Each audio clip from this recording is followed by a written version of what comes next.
19 years old. First time abroad. First time on a plane. She was meant to go see the world. But instead, she got caught with over 3 kilograms of cocaine strapped to her body. Now, she's 6,000 miles from home, locked inside a foreign prison, with 15 years to serve. This is the real story of how a British teenager became an international drug mule, and what really happens when you get caught trafficking drugs at the airport. Meet Layla Green.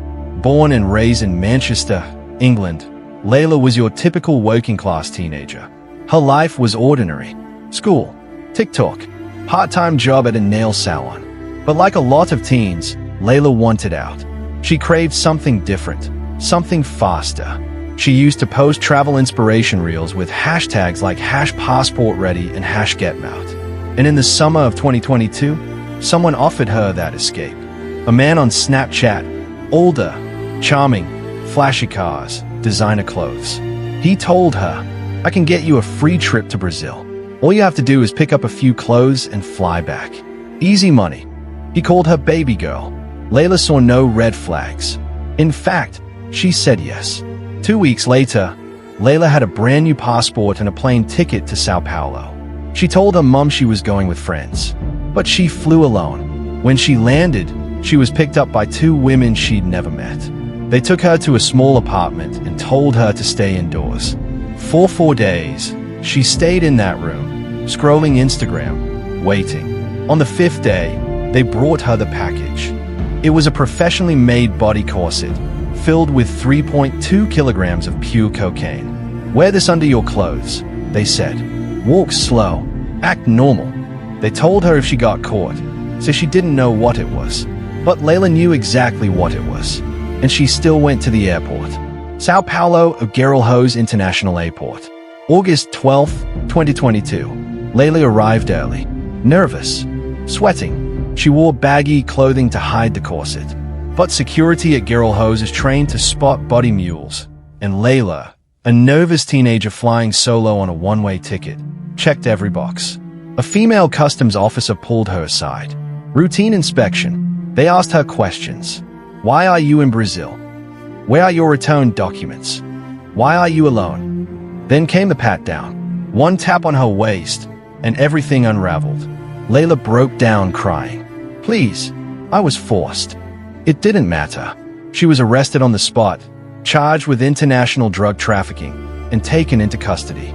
In Brazil, drug trafficking is a serious federal crime. Layla faced up to 25 years. She was denied bail. Her first night was spent in a cold cell with 11 other women, most of whom didn't speak English. The British embassy got involved, but they couldn't interfere with Brazil's justice system. Layla's family was devastated. Her mother launched a GoFundMe campaign, trying to raise legal fees.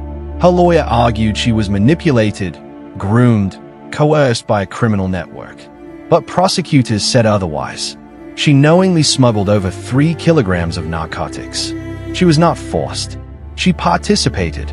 In February 2023, the judge delivered his verdict. 15 years in a women's penitentiary. No parole for at least 8. Layla was transferred to Penitenciaria Feminina de Santana, one of the largest women's prisons in South America. It's overcrowded, underfunded, and rough. Inmates sleep in bunk beds stacked 3 high. Sanitation is poor. Medical access is minimal. There are fights, gangs, guards who look the other way. Layla didn't speak Portuguese.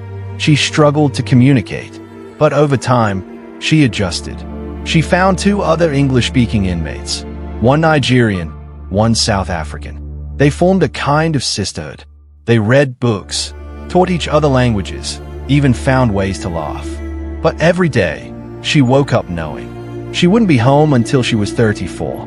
Back in Manchester, her family was shattered. Her mother gave interviews to the BBC and local press, saying Layla was a victim of grooming. She was just a child, her mother said. They used her. Activists called for prison transfer treaties. But Brazil rarely agrees to early repatriation, especially for drug crimes. Her younger brother dropped out of school for a while. Her father stopped talking to the press altogether. The stigma was unbearable. And the worst part, the man who recruited her, the one who promised her a free trip, was never arrested. His Snapchat account was deleted. No trace. He vanished, and Layla was left alone to carry the consequences. In 2024, Layla wrote a letter from prison. Parts of it were published in a UK magazine. Asterisk, I don't want people to feel sorry for me. I made a mistake. I wanted a fast life. I got it, just not how I imagined. I've had time to think about the girls I followed on Instagram, the lives I envied, the money I craved. I thought I was different, untouchable, but when those prison doors closed behind me, all I felt was fear. She spends her days now teaching English to inmates. She says it gives her purpose, but nothing will give her back the years lost. Layla's story is not rare. Across Latin America and Asia, hundreds of young people, many from Europe and Africa, are serving long prison terms for drug trafficking. Some were tricked, some were desperate. Others, like Layla, thought it would be quick and harmless. But the truth is brutal. Drug laws abroad are unforgiving. And once you're caught, no embassy, no lawyer, no excuse will save you. You're at the mercy of a system that doesn't speak your language and doesn't care about your story. Layla still has 10 years to go. By the time she gets out, the world will have moved on. But her story, and thousands like hers, should serve as a loud warning. Fast money comes with slow consequences.